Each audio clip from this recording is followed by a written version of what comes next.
이어령의 지혜 최전선. 책 소개. 새로운 지혜의 시대에 이어령 교수가 띄우는 지식의 뗏목. 지식과 정보가 그 어떤 무기보다 더 강력한 파워를 발휘하는 21세기. 더 이상 자본주의가 답이 될 수 없는 시대를 살아가는 우리가 진정 구비해야만 하는 우리만의 무기는 무엇일까? 지금으로부터 10년 전 디지털과 아날로그의 합성어인 디지로그란 주어로 한국의 센세이션을 일으킨 바 있는 이어령 교수에게 사물이 디지털화되고 그것이 다시 사물화되는 하이퍼텍스트의 세계를 살아가는 이 시대에 진정으로 추구해야 하는 바는 무엇인지 듣는다. 이어령의 지혜 최전선은 21세기 지식의 최전선에서 벌어지는 일들에 대한 이어령 교수의 핵심 분석과 통찰을 S매거진의 정현모 기자가 글로 정리한 책이다. 디지털과 아날로그의 경계가 무너진 인터페이스의 혁명 시대를 정확하게 읽어낼 정보와 문화의 현상들을 짚어낸다. 단순히 신지식을 나열하는 데 그치지 않고 시대를 읽는 밝은 눈으로 현상과 원인을 찾고 우리가 추구할 방향을 가르쳐준다. 전차 소개. 1934년 충남 아산에서 출생하여 서울대학교 물리과 대한미동대학원을 졸업했다. 1956년 한국일보의 우상의 파괴를 발표, 문단의 커다란 반향을 일으키며 등장한 그는 문학이 저항적 기능을 수행해야 함을 역설함으로써 저항의 문학을 기치로 한 전후 세대의 이론적 기수가 되었다. 20대의 젊은 나이에 파격적으로 한국일보 논설위원이 된 이래 1972년부터 월간 문학사상의 주관을 맡을 때까지 조선일보, 한국일보, 중앙일보, 경향신문 등 여러 신문의 논설위원을 역임하며 우리 시대의 논객으로 활약했다. 현재 대한민국 예술원회원, 중앙일보 상임고문 및 한중일 비교문화연구소 이사장으로 재직 중이다. 1967년 이화여자대학교 강단에 선후 30여 년간 교수로 재직하였고 현재 석좌교수이다. 그는 시대를 꿰뚫는 날카로운 통찰력을 가진 명칼럼니스트로만 활약한 게 아니라 88 서울 올림픽 때는 개폐회식을 성공적으로 이끌어 문화기획자로서의 면모를 과시하기도 했다. 1980년 개건연구원으로 초빙되어 일본 동경대학에서 연구했으며 1989년에는 일본 국제일본문화연구소의 개건교수를 지내기도 했다. 1990에서 1991년에는 초대 문화부 장관을 지냈다. 저서로는 디지로그, 흙 속의 저 바람 속에, 지성의 오솔길, 오늘을 사는 세대, 차 한 잔의 사상 등과 평론집 저항의 문학, 전문학의 쇠물결, 통금시대의 문학 젊음의 탄생 이어령의 80조 생각 나누기 등이 있고 어린이 도서로는 이어령의 춤추는 생각 학교 시리즈 등이 있다. 디지로그는 아날로그 사회에서 디지털로 이행하는 과도기 혹은 디지털 기반과 아날로그 정서가 융합하는 시대의 흐름을 나타내는 용어이다. 그는 그의 저서 디지로그에서 현재 우리가 한때 혁명으로까지 불리며 떠들썩하게 등장했던 디지털 기술은 그 부작용과 단점을 보완하기 위해 다시 아날로그 감성을 불러들이고 있는 시대에 살고 있음을 지적해준다. 시대를 읽는 특별한 눈을 가진 그는 우리에게 선사하는 새로운 사명으로 디지로그 시대의 개척자이자 전도사가 되었다. 한국이 산업사회에선 뒤졌지만 정보화 사회에선 선두주자로 나설 수 있음을 일찍부터 설파한 그가 이제 21세기의 새로운 패러다임으로 디지로그 시대의 개막을 선언한다. 물리적 나이로 보자면 분명 노학자이지만 그는 디지털 미디어를 매개로 한 문명전환의 시기에 누구보다도 앞서 디지털 패러다임의 한계와 가능성을 몸소 체험한 얼리어댑터이다. 그의 서재에는 7대의 컴퓨터와 2대의 스캐너, 무선 공유기, 프린터 등 각종 디지털 장비가 자리한다. 7대의 컴퓨터를 직접 네트워킹했다. 그는 컴퓨터들을 이용해 직접 자료를 모으고 검색하고 정리하고 자신의 지적 회로망에 연결한다. 그에게 컴퓨터는 단순한 도구가 아니라 뇌의 확장된 영역이 되고 그가 선창하는 디지로그 세상을 몸소 살고 있는 인간임을 증명한다. 흙 속의 저 바람 속에는 1963년 경향신문에 연재 에세이 형식으로 발표된 글을 모은 것으로 처음으로 이 땅에 한국 문화론의 기치를 들었다고 평가할 수 있는 책이다. 이 책으로 이어령은 젊은이의 기수, 언어의 마술사, 단군 이래의 제인으로까지 불렸다. 또한 대만에서 출간되었을 때는 임어당으로부터 아시아의 빛나는 거성으로 칭송받기도 했으며 일본에서는 저명한 문화인류학자 다다 교수가 그가 읽은 책 가운데 가장 감동을 준 세 권의 책 가운데 하나로 꼽을 정도였다. 영문으로 번역되어 나갔을 때는 컬럼비아 대학에서 교재로 사용되었다. 이 책은 한국의 문화를 최초로 분석해낸 기념비 같은 것이면서도 젊다. 또렷하고 거침없는 표현도 그렇거니와 한국의 건축, 의상, 식습관, 생활양식에 대한 예리하고도 통찰력 있는 지적은 지금도 적용될 수 있는 것이다. 방대한 지식에 기반하여 한국의 풍습을 중국과 일본과 비교하면서 동서고금의 사상을 가리지 않고 적용하는 자유로운 그 사고방식과 이질적으로 보일 수 있는 요소들을 조화롭게 엮어내는 글재주 역시 비상하다. 축소지향의 일본인은 일본 고전 문헌에 대한 자료와 그간의 일본인론에 대한 저자의 견해 및 비평을 피력하면서 문화 현상을 중심으로 일본인을 투시해본 객관적이고 중립적이며 그럼으로써 가혹한 분석이다.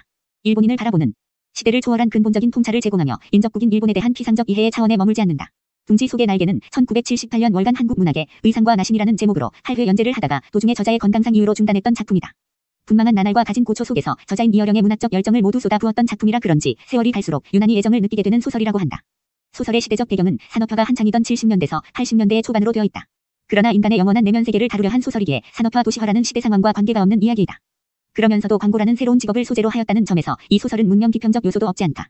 오랫동안 한국의 대표적인 지성으로 여겨져 온 이어령, 문학 박사, 교수, 장관 등 다채로운 이력과 타이틀을 지닌 그는 과거 무신론자였다.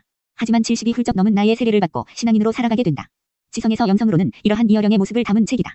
말하자면 신앙인문기라고 할까. 지식인 이어령이 아닌 그리스도교 신자 이어령의 모습을 잘 보여주는 이 책을 통해 저자는 영성에 관한 참회론적 메시지와 함께 시인으로서의 면모를 보여준다. 인생의 후반에 새로운 삶을 살아가는 이어령. 존재 자체의 변화로 인해 그의 삶에는 많은 변화가 일어났다. 지성과 영성의 문지방 위에서 그는 지성을 넘어선 영성을 추구하고 있다. 세례를 받았고 시집 어느 무신론자의 기도를 냈다. 생명과 영성을 언급하며 새로운 글쓰기에 나섰다. 지나온 세월 동안 한국의 대표 지성으로 이름을 날린 그가 새로운 변화를 꿈꾸며 제2의 인생을 시작했다. 목차 소개.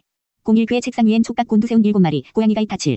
02 중국 직도 3D 프린터로 출력 21. 03 21세기형 초가집과 세계 가로 등 문화 거리 33. 04 도방향회와 려오닝 항공모함을 잇는 하이퍼텍스트 47. 05 응답하라 대한민국은 대륙 국가인가 해양 국가인가 61. 06 몽골 별과 바람의 초원 축제 77. 07 만리장성과 로마 가도 91. 08 ASIA와 103. 09 파킨슨의 동서법칙 117. 10 아날로그 결핍증 129. 11 에볼라의 이면 147. 12 메르스 일기 161. 13 검색과 사색 179. 14 에디슨과 테슬라 193. 15 컨테이너와 해병대 207.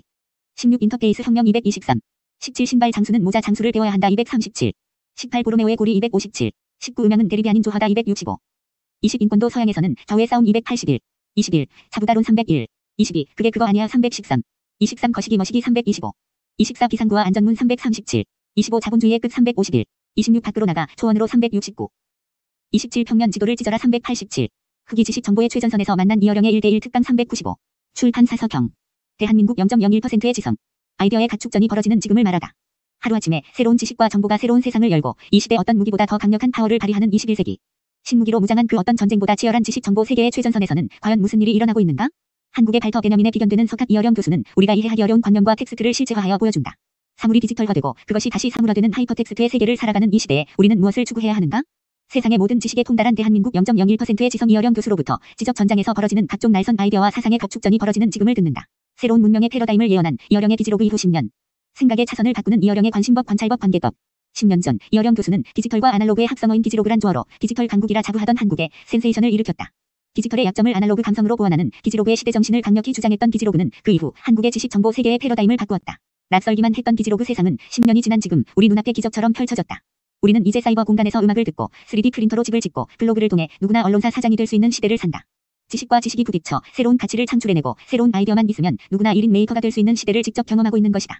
오래 세월 기자로서 문화계의 다양한 인사들을 인터뷰해왔던 네스 매거진의 정형무 기자는 이어령 교수와 함께 이 책에서 디지털과 아날로그의 경계가 무너진 인터페이스의 혁명 시대를 정확하게 읽어낼 정보와 문화의 현상들을 짚어내고 있다. 침몰하는 자본주의, 글로벌 지식의 싸움터. 이어령 교수가 띄우는 헐떡이는 지식의 뗏목. 대륙 세력인 중국과 해양 세력인 일본 사이에 끼어있는 한국은 무엇을 할 것인가? 더 이상 자본주의가 답이 될 수 없는 시대를 사는 우리가 진정 구비해야만 하는 우리만의 무기는 무엇인가? 이어령 교수는 지구 곳곳에서 벌어지는 지식의 전쟁터에서 단순히 신지식을 나열하는 데 그치지 않는다. 시대를 읽는 밝은 눈으로 현상과 원인을 찾고 우리가 추구할 방향을 가르쳐준다. 박제되어버린 죽은 지식이 아니라 지금 이 세상을 움직이고 바꾸는 헐떡이는 산지식을 우리에게 보여준다. 이미 정해진 답에 고정되어버린 우리의 죽은 소트를 버리고 새로운 심킹으로 향할 수 있도록 우리를 이끈다. 지식의 사이를 결합하고 인터페이스를 바꾸고 결합점을 찾고 접속점을 추적할 수 있도록 지혜의 눈을 일깨운다. 책 속으로 추가. 몇천만 년 인간과 무관하게 공생해오던 세균과 바이러스들 역시 그냥 당하고 있겠어? 이제까지 초원과 사막 그리고 수풀에서 평화롭게 살아오던 원주민들이 백인들의 공격으로 갑자기 혁명 전사로 그 모습을 바꾼 것처럼 그들도 똑같이 인간을 물어뜯는 변종이 되어 인간을 공격하기 시작했어. 그걸 이머진 바이러스라 그래. 짐승만 걸렸던 질병이 인간에게로 옮아오고 어제까지 괜찮던 대장균이 이질균과 합쳐 무서운 557 신종 병균이 나타나고 중세의 패스트와는 질이 다른 세균과의 싸움이 벌어지게 된 거야. 그래서 이번 문명전이고 문화전쟁이고 미래전쟁이야. 에볼라의 이면 중에서 테슬라의 위대한 점은 전기줄이 막 깔리고 있을 무렵에 이미 무선 시대를 생각했다는 거지. 무선 통신은 마르코니가 발명했다고들 알고 있는데 사실 테슬라가 2년 먼저 한 거야. 오늘날 리모컨 블루투스의 기초가 다 그 사람에게서 나왔어. 이 사람 생각이 너무 앞서가서 일설에는 이 사람이 죽었을 때 연구 자료를 CIA가 모두 가져갔다는 얘기도 있어. 전파나 레이저로 무기를 만든다고 생각해봐. 하여튼 실리콘밸리 애들이 전기 자동차를 만들면서 이 에디슨의 라이벌 이름을 썼다는 것은 시대를 앞서가겠다는 의지의 표현이라고 봐야지. 이 교수는 시프트라는 말을 강조했다. 중국이 우리를 쫓아오는 것은 두렵지 않지만 훌쩍 뛰어넘어 앞서는 것은 정말 무섭다고 했다.